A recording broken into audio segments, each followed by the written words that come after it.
Hey, what's up? Welcome back.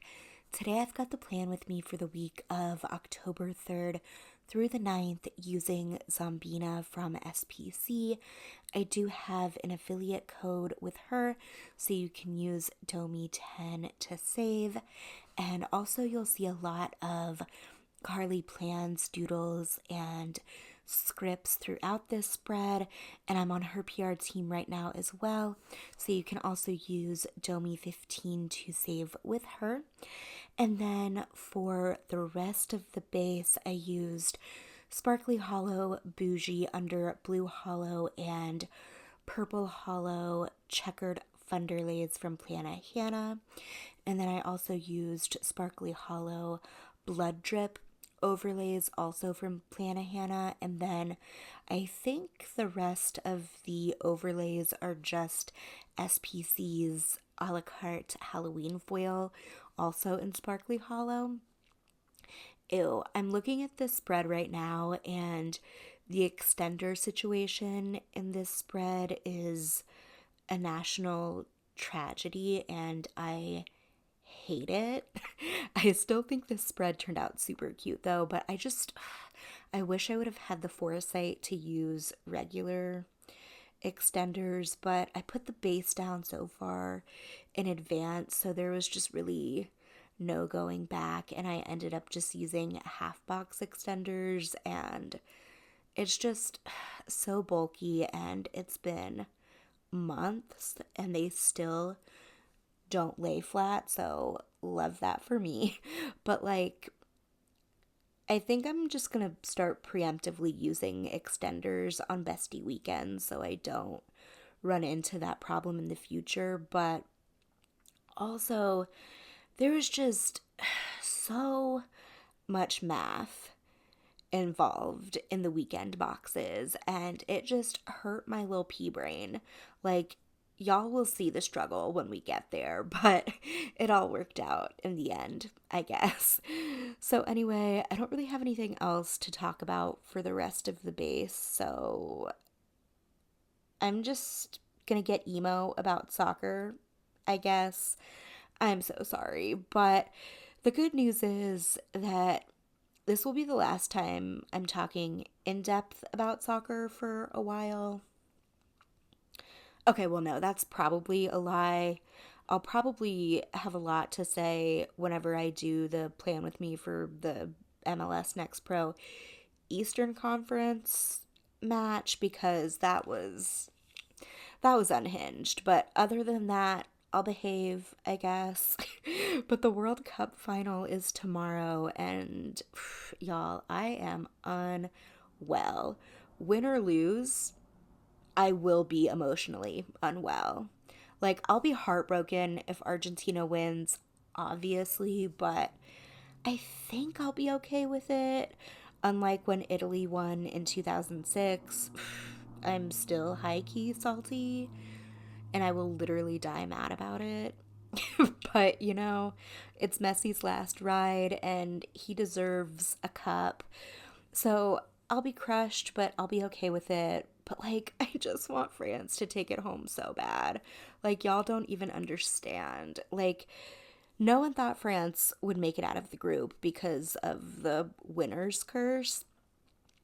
And also the fact that they lost six starters to injuries a week before the World Cup. But for France to make it to the final without Conte, Pogba, Benzema, etc., is just wild. There's so much depth on this team. It's just unreal.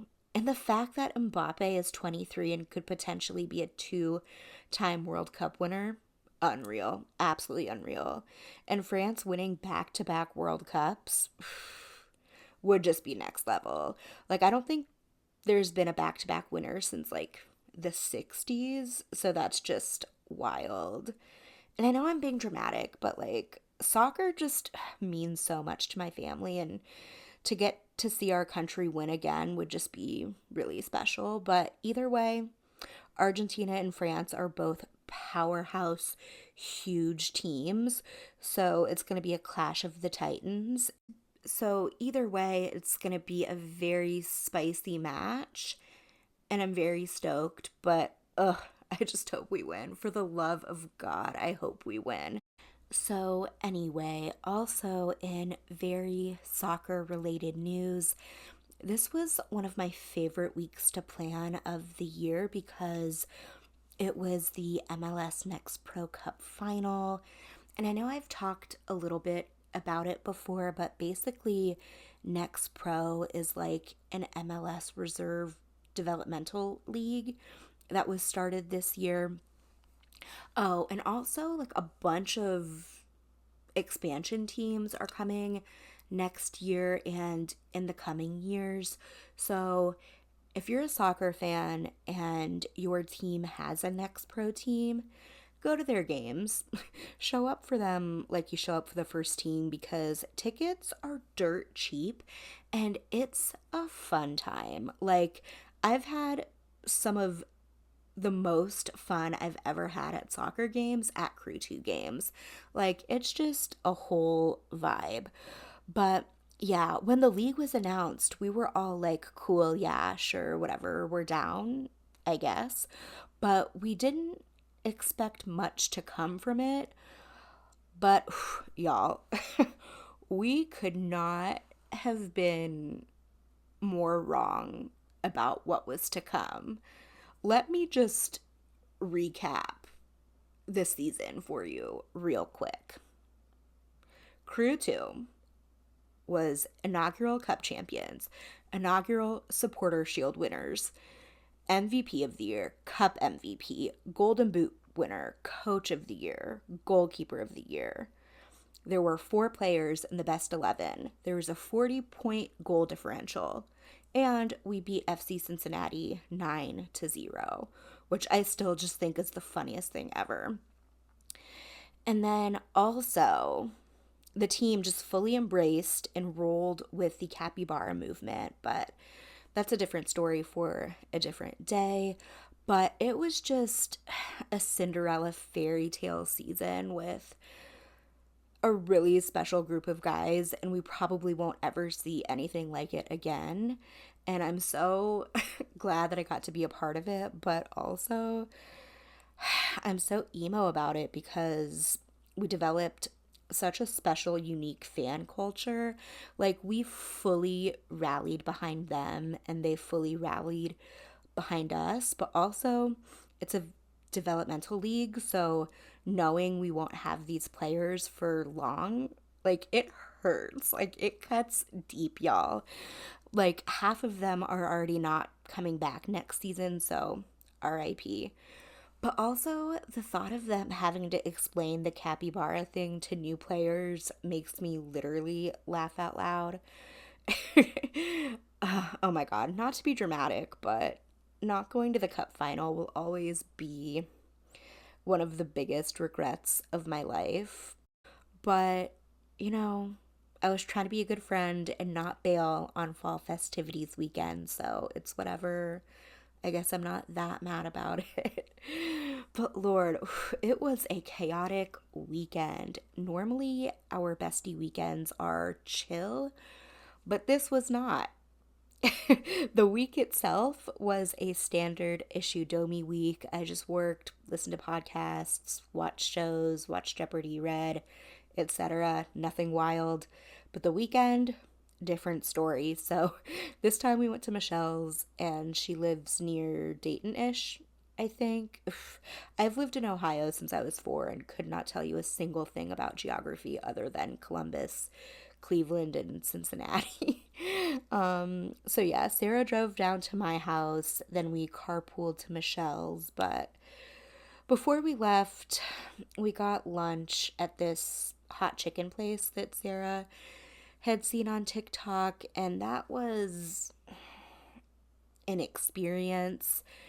The food was good, but it was just a very chaotic, overstimulating environment, and there were just way too many people, and these kids were like taking pictures of us to, I assume, body shame. I don't really know, but it was just, it was weird. and it was just not fun. So yeah, anyway, after that, we went rogue at Barnes& and Noble. If you saw my book haul, you know. Sarah went to the bathroom, and I apparently blacked out because when she came back, I had like 9 books in my arms. But the cashier was like taking notes on all the books we were buying to buy for himself later, so I feel like we made some good picks. So then after our Barnes and Noble episode, we drove down to Michelle's, and she had just moved there a couple months before. So we hadn't been yet and didn't know where we were going. And the GPS was just like, get fucked, you're on your own, bitches. Like, it was fine until we got off the highway. And then it just went fully rogue and was just misdirecting and rerouting for like 20 minutes solid. Like, at one point, it was like, turn on whatever road. So we did. And we're like, this is weird. This doesn't seem right, but okay. So we go half a mile down this dirt road that's like in the middle of a forest. And then all of a sudden, we're in these random people's driveway. And they have all these American flags and Trump flags and signs that are like, trespassers will be shot. And we're like, fuck. But like on the other side of that house was Michelle's apartment complex. So we were able to figure it out after I backed out of their driveway, but that was that was scary. So after that trauma, we went to Roosters for dinner because of course we did. And then we went to Target, and then we just played games for the rest of the night, and I went to bed at like 2, which is reasonable for me. But Sarah and I are both people who need a lot of noise to sleep. So we had 2 fans and a noise machine going in our room. And I guess there was some issue with the noise machine turning off. So Sarah got out of her bed to move the power strip to another outlet. But when that happened and the fans turned off for a second too, it felt like all the air got sucked out of the room, and it was like the weirdest feeling. But I was just never able to go back to sleep. So I only got like 2 or 3 hours of sleep that night. So love that for me. So Saturday was the next cup final. So I was just kind of watching that on my phone while we were doing our other activities. I would like normally never do that, but they knew how important it was to me. So like they didn't really care. They were cool with it. But first, we tried to get brunch at this place called Ellie's that her boyfriend recommended. It was in the cutest little town ever called Yellow Springs. Like, it looked like it was straight out of a Hallmark movie. But what we didn't know was that it was their fall festival weekend, and it was just chaotic, and there were thousands and thousands of people and no place to park for miles in any direction, so we abandoned that dream. But the town was so cute, and I definitely do want to try to go back at some point. But anyway, after that ordeal, we went to a pumpkin slash apple farm that was nearby, and I got neither pumpkins nor apples, but I did get kettle corn and wax melts because, of course, I would find wax melts out in the wild. So we still hadn't eaten at that point, so we went to First Watch, which was 5 out of 5 as usual. We went to this mall. I don't even remember why we went, but we were walking through the mall and Sarah was on her phone with her mom. I was watching the last like 15-20 minutes of the cup final on my phone, and we turn around and Michelle is just nowhere to be found. And we start retracing our steps, and she had gotten reeled in by one of the kiosks, and they were straightening her hair. And they tried to reel Sarah in too, Luckily, I was wearing a hat and also have really shitty hair, so they didn't want me.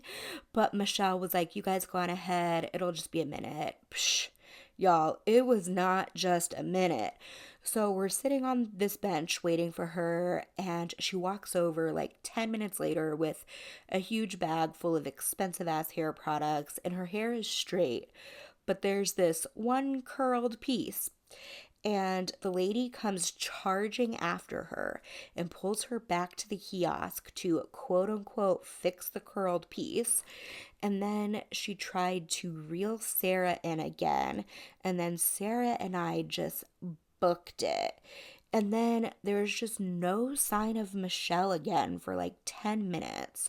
So we peer around the corner, and she and the lady are no longer at the kiosk, and she's not answering her phone.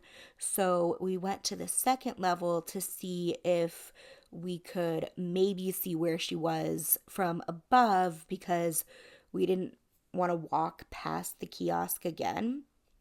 And then finally she answers my call, and I just hear her say to someone, "Sorry, my mom was in an accident. I have to go."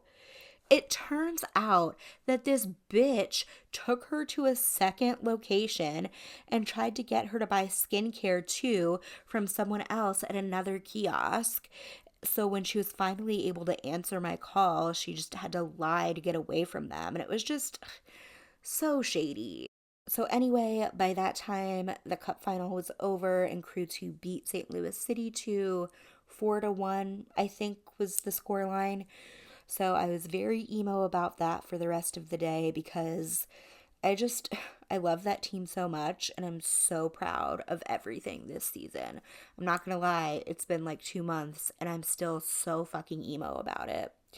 Ugh, I love them. Anyway. After that, we just went back to her apartment and played games for like hours. And then I read a little bit before bed. But then also I couldn't sleep again, so I read for a couple hours too at like 5 a.m. But then Sunday morning while I was reading, Sarah like didn't move for a solid 2 hours. I kept looking over at her bed from mine like, is she even alive? Like, her entire body, including her head, was perfectly tucked in. Like, it was giving sarcophagus. And I texted Michelle a pic, and I was like, should I poke her or... But then she rolled over, and I was like, thank God. But we weren't doing anything that day until like 1, so I was able to get a little nap in before. But then we went axe throwing, and I hated every single second of it. It was a more humiliating experience than bowling, which I didn't even know was possible. But our little axe teacher guy and I were kind of vibing. But then he had us start throwing 2 axes, and he was like, please do not try to throw them both with one hand. And Sarah was like, well, she can't anyway. Because I don't know if y'all have ever noticed, but I have very small hands. And he was like, oh my God, Domi, show me your hands immediately. And then his whole face lit up, and he started calling me baby hands, but like in a very flirty way. It was like, baby hands. I'm sorry, I will never try to do a flirty voice again. But he was really just like, baby hands every like 3 minutes. And I swear, this man's eyes literally glimmered every time he said it. And like, he also laughed at all of my jokes, and there were a lot, because I had to distract from the fact that I was so fucking bad at axe throwing. But like, I'm very dumb about guys flirting with me and can never tell when I'm being flirted with, but I could tell with him. So I feel like that says a lot. Sarah and Michelle were even in the group chat talking about the sexual tension as it was happening. And then when our time was up, he gave us all stickers. So I was immediately planning the wedding. And I was going to tip him anyway because I'm a millennial, so I will tip for anything and everything. But I was jokingly like, how much do I have to tip you to get another sticker? And y'all, this man was like, oh, for you, baby hands, nothing. You can have as many as you want. And he reached down and grabbed a stack of like 100. And y'all, I've never been more in love with a man in my life. I would have married him on the spot. So anyway, after that was the Crew versus Orlando City game, I think, and it was decision day, and all the Crew had to do was tie to make the playoffs, and then Deganet got a handball in the 80th minute, and it was game over. So, RIP. Not gonna lie though, it's kind of funny that the second team won the whole damn league, and then the first team didn't even make the playoffs in the same weekend. So, anyway, after that, we went to another mall called The Green, I think. It's like a big lifestyle outdoor mall or whatever. And we got lunch at Cheesecake Factory, which was probably a questionable decision, but they told us it was going to be a 45-minute wait, which was fine. So we went to the Books a Million that was next door, but as soon as we stepped foot inside Books a Million, they texted us that our table was ready. So it ended up being like a 3-minute wait. So I guess that worked out well. And then after lunch, we went to a couple other stores at the mall and then went to Starbucks and then just chilled at Michelle's a bit before driving back to Columbus. And then when we got back to Columbus, Sarah and I got Roosters for dinner. And then we played more games and read a little. So yeah, that's everything for this week.